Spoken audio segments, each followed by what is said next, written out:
everyone, and welcome back to Murders and Chill. If this is your first time here, then welcome to my channel. Make sure you hit that like and subscribe button so we can watch videos together. Now, I am gonna say right now, I know I look a little different today, but this past week has been so stressful and so busy. I am going on a trip to LA this weekend, but it's, been kind of hard to go ahead and get everything together and research and edit and do all kinds of stuff. But I am here for you today to go ahead and tell you about a news story. So you're just gonna have to take me as I am today. I'll try to be cuter next week, I promise. Anyway, here we go. I watched another documentary on HBO Max. Now, this one was called I Love You, Now Die. So, wow. Okay, that's a little intense there. Okay, so I started watching this, and it is a story of a girl by the name of Michelle Carter, who at the time was 17 years old, and a boy by the name of Conrad Roy III, who is 18 years old. The two of them had met each other in Florida because I guess extended family on both sides went to this country club, and they were introduced in the club together. And from there, they exchanged numbers and, rest was history kind of thing, right? The only thing is, Conrad lived in Mattapoisett, I think is how you say it, Maine, and Michelle lived in Plainville, Maine. Now, this is about an hour away from each other, so it's not exactly long distance, but they basically had a full relationship via text and call, and I think they met each other about 5 times, and that was it. But they had been doing this for 2 years. They met in the year of 2012. For the longest time, she just thought he was just this sweet boy who, they were doing great together, but she actually didn't know that there was some issues with him. He had serious depression and social anxiety, and unfortunately, October 10th, 2012, he was admitted to the hospital because he attempted to unalive himself. Unfortunately, from here, before this incident, he had tried that 4 times. So, 3 including this one. And she had no idea, and he finally just kind of let it out. He let her know what was going on with him and just kind of, opened up to her finally. But coincidentally, she had secrets of her own. She also had depression, and she was taking Prozac, and she had an eating disorder. She makes me really mad. I'm going to go into it, but I don't wish that on anybody. That's so sad. They had kind of a weird relationship. They were both, kind of plagued with dark thoughts. Conrad was taking Celexa, and one of the side effects, which still gets to me, I don't understand how this is one of the side effects, but unfortunately, one of the side effects can cause self-harm, which I really would think is kind of backward because you're trying to help with depression, and in order for it to help you be not depressed, you might have an issue with hurting yourself, having nightmares, having all of these things. It makes it worse. Why even bother? But there's my tangent. Anyway, but because they were both on depressive meds, they kind of fed off each other's negativity. It was just a toxic relationship, and unfortunately, it wasn't going to be good from here. I'll just say that right now. In the beginning, she did not want to lose him. She loved him, and she felt like he was the only person who she could love as intensely as she did. Unfortunately, with her, which is kind of interesting because she's a very pretty girl, and unfortunately sometimes pretty girls get what they want, But in her case, she could make friends at school, people like she, I think, was in softball and other things. She was able to go ahead and make friends that way, but she could never have friends who would want to hang out with her after school or hang out in the summer. Like, she would ask and people would just kind of give her the brush off, and she would text them, and then, they'd be kind of like, okay, calm down. You're being pushy. You mean pushy and awkward, and it makes them not want to hang out. But I mean, makes sense. It sucks because it sounds like she's really lonely. But, Conrad was pretty much her only outlet, her only anything. So I think that's why she clung to him pretty hard. And she really wanted to just make him happy, no matter what kind of thoughts he was having. She kind of almost wanted to agree with him with everything. And, he started to have dark thoughts again, thoughts of unaliving himself. And at one point, she actually switched from Prozac to Celexa because apparently she shouldn't have been on Prozac in the beginning because of her eating disorder. So they switched her to Celexa. But because there's issues there, Celexa for him, Celexa for her, it was like different with her. It was one of those things where she would do things and she had no sense of what was right and what was wrong. It was more like, oh, I want to help you. I want to do what I think is right for you, kind of thing. That's just what we think was going on in her head. She got to really know him on a personal level, and he would tell her things that he wouldn't tell anybody. And, she got to hear all about the fact that his parents got divorced, and when they got divorced, it was a battle of domestic violence. His mother actually struck the father, and cops had to come and fix that situation. And then another time, on February 20th, 2014, it is said, not 100% sure on this part, but it is said that there was some sort of argument between Conrad III and his father, Conrad Jr., and it is said that Conrad III swung at him, and that from there, Conrad Jr. went ahead and pinned him to the ground and started just wailing on him and starting hitting and everything. The cops were called out on that date, and they took pictures of this boy, and I'll post them and everything, but it's just so sad. You could see the bruises, the lacerations on his lip. It's just a mess. And, when we're watching this documentary and they go to talk to his father, he says he would have done it all over again, because if he had swung on him, then it's pretty much his job to inform his son that if you ever come at me, you're going to get it, kind of thing. And then that way he knows to never do it again. I'm sorry, but no. I have asked male friends of mine, just what they would do in that kind of situation, sort of thing. And they would say, yes, if my kid was coming at me, I would subdue him, but I would not hit him. Very big difference. But that's just my opinion. I really don't think you should go around hitting your kids, but I don't think the kids should be swinging on you either. You need to find a way to keep the peace there. Anyway, so we move on from that. Another reason as to why Michelle also got off the Prozac, they said that it wasn't working because she had actually tried to kill herself as well. So this couple is just, one needs to help the other. They should help each other, not put each other down. And that's exactly what they're doing right now. And it's so disheartening because, like I said, if you love someone, you shouldn't have to worry about the awful things that they're going to say to you. I'll go into it, but here we go. Now, this is just for future, just to kind of keep in your noggin. There is a trial here.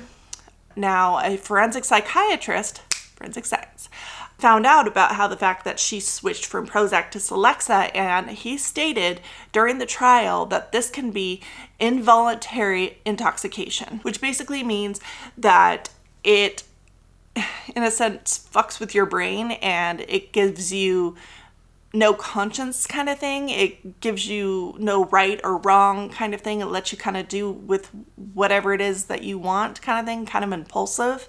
And she would just sort of go back and forth with Conrad. She would be like, you're the greatest love of my life, blah, blah, blah. She would actually take quotes from Glee and from The Fault in Our Stars to just be like, I love you so much, blah, blah, blah. But then she would tell him things like, okay, well, if you really want to kill yourself, because he had been telling her that for a good while. And then in July of 2014, he'd been telling her that a lot. She had then told him, you can drink bleach, you can hang yourself, you can OD, you can do this and this. And she said that she was telling him this because she wanted to support him. And she says that this would lessen his pain and all other kinds of bullshit. You should never try to encourage anyone to go ahead and unalive themselves. There's no reason for it ever.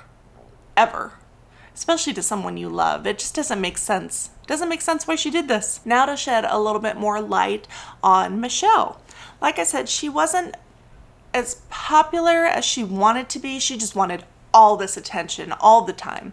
And like I said, she had friends, but they were friends that she hung out with at school. These weren't friends that you saw on the weekend or did things on the summer, nothing like that.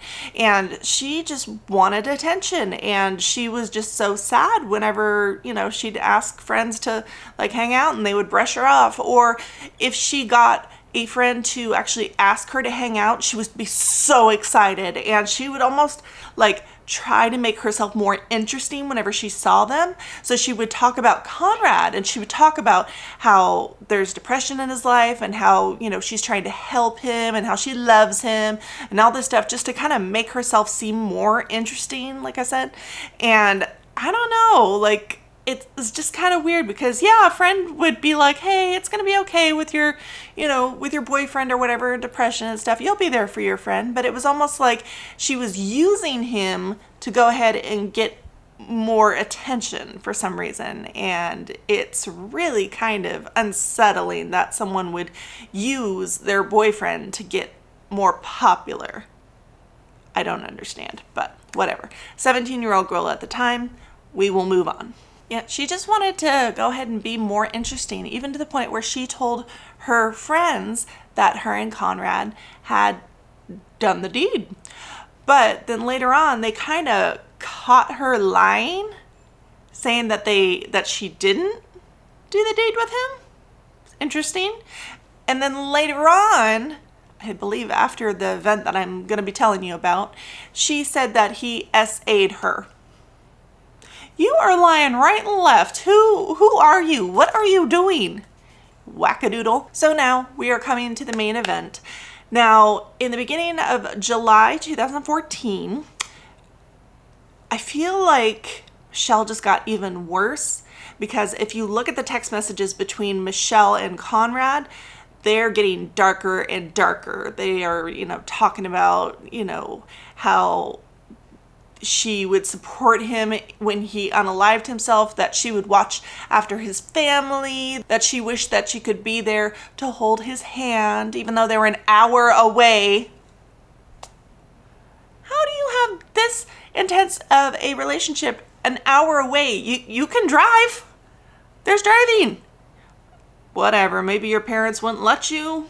Who knows? But with text too, you can't always see a person's body language. So sometimes maybe it's easier to take to heart or something. Maybe not, think about it too much or, feel emotional about it. Like with texts and things, you can just see it on your phone. Very cut and dry sort of thing. I mean, if you can get emotional, great. But a lot of times when you just see writing, it's just... it's different than a human touch. Like, for example, for me, when, say I have to call up, say I have to call up my car insurance. I don't want to go ahead and wait and go through all this dial-up crap and push 1 for this, push 2 for this. I always press 0 to go to a representative. I want to talk to someone, but that's not everybody. Some people love text like this. And it just makes things harder though, because I don't know, it wasn't helping him.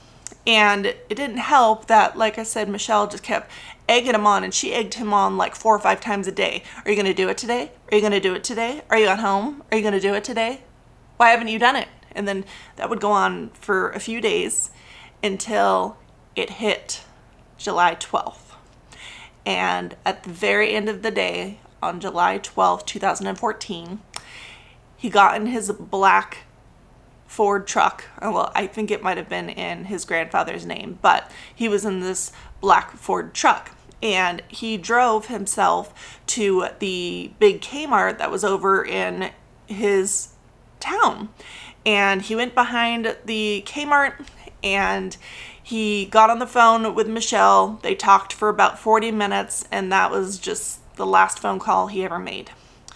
And then he got a portable generator, and he locked all the doors on the truck, turned on the generator so it could emit carbon monoxide and he could die by carbon monoxide.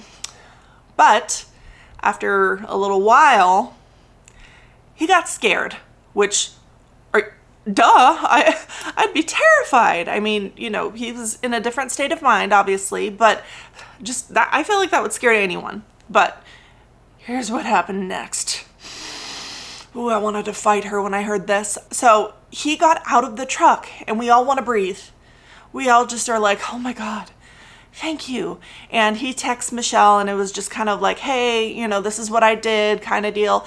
And she texted him back, get the fuck back in the truck. Are you fucking kidding me? This girl, oh my God, she deserves a special place in hell. Oh my God, how could you do this to someone you love? You loved him. Or if you didn't, then you are dead inside. You are psychotic. There is nothing here. The emotions are gone. I feel nothing for you. And I don't think you feel anything for yourself either. This was just horrifying. Because he did, in fact, get back in the truck, and he did die. Poor Conrad. I'm sure he had his reservations, but I'm also thinking, yes, he did want this, but if he didn't have so much encouragement, I think he would be alive today. And that's what his family says as well. So, at this point, it's July 12th, and his family, because... Back a little, sorry. July 12th, Conrad had died, officially. And July 13th, his family is like, where the hell's Conrad? So they're all trying to find him, and they get the police involved and everything. And then Michelle, knowing that he has died, decides to call up his family and asks, hey, have you heard from Conrad? Are you insane? Oh my God. And then later on, they would tell her, yes, he died kind of thing. And she would just be like, oh dear. Oh, how sad. Blah, blah, blah. I'm like, you psychotic bitch. Oh my God. And then later on, like I said, they did find him. They did tell her and everyone about what happened. And later on, they did grieve him. God, this is so sad. They did grieve him, and they did cremate him. And what makes me just... I wish he was still in jail. Sorry, little tidbit there. I'll go farther. But she asked the parents if she could have some of his ashes because they were dating for so long. This bitch is bold as fuck. This bitch is stupid as hell. Luckily, she did not get those. But when she asked this, and, she's starting to kind of show signs that there's something wrong, and the parents are getting fishy. Conrad's sister is getting a little like, what's going on with this girl? What? I mean, yeah, okay, they were dating, but we never met her. We never knew he had a girlfriend. What is going on? And, it's just getting crazy. Oh, and I'm not sure if I remember telling you, but in case I haven't, and, if I did, well, then I'll just edit this part out. But she told her friends 2 days before he unalived himself that he was missing. She told her friends on July 10th that he was missing, and he was missing, according to police, on the 13th. She pushed him so hard so then that way people could see that he was missing and that he unalived himself, and that she was just going through all this stuff because she went ahead and had the boyfriend who committed the act of unaliving himself. And the whole town just came together because, they knew Conrad and, they felt for him. He did have depression and, all this other stuff going with him, but he was just a good person, and you could just tell. I mean, yeah, I'm sure he, was did teenage boy stupid shit just because, sometimes when you're a teenager, you do stupid stuff. Not even just for a boy, for a girl too. But he seemed like a good guy. Like, he's not one of those people who decides to encourage someone to unalive themselves. He is not that person. It is like she is planting the seed in her friend group, and then when they found out, her friends, that he unalived himself, they all just poured in all of this attention to her to really let Michelle know that they were there for her because of everything that was going on. And, during this time, she was loving it and just, it's coming. It's coming to get her. I'm ready. We're going to get there. So she is pretty much thinking, you know what? This happened. I'm getting attention. Let's just move on. I got away with this. I got attention. I'm going to be that it girl from now on. I just am. That's what she had in her mind. But then the police went ahead and went through Conrad's things and found suicide letters to his family and also Michelle. In these letters, he had mentioned the passwords for his phone, the password for his laptop. So the cops really want to know, okay, what has happened to make this 18-year-old boy unalive himself? So they go into the phone and they go into the text messages. There's one thread, and that is between him and Michelle, going on for 2 years. There are thousands upon thousands of text messages, and they start going through them, and they were like, oh my God. They were shook, to say the least. And they ended up going to Plainville because that's where Michelle lived, and they went to her high school and they told her that they are going to need her phone. We have a search warrant for her phone, and instantly from the recording, she sounded like panicked. I'm like, girl, what did you think was going to happen? Dumbass shit. Anyway, they took her phone. They went ahead and went through everything, and they came up to, all through the text messages and everything about how she is encouraging him to unalive himself. They go ahead and book her, but she is released out on bail to go ahead and come back with her trial. Michelle's lawyer tried to get this case thrown out, saying that, this technically isn't a crime in the state of Maine. Are you kidding me? No. Luckily, the judge was smart and was like, no, we are not going to just slap on the wrist for this woman here. No, for this girl. This kid is dead. And it's no slap on the wrist. So luckily, they indicted her for involuntary manslaughter and that she was going to have this trial at juvie. So here we go. Given that she was out on bail, they had to, like I said, wait for trial. And people were just making fun of her. Like, there was this one woman who called her a 90210 snot. I was like, damn. It's kind of bad because it's, upsetting things. But I'm sorry, that was kind of funny. anyway. So the trial finally went on, and come June 16th, 2017, thank God, because they just drug this on for way too long. It just is unacceptable to me anyway. So Judge Muniz decided to go through all of the evidence that was there, the mental health portion, you know, the involuntary intoxication, forensic science.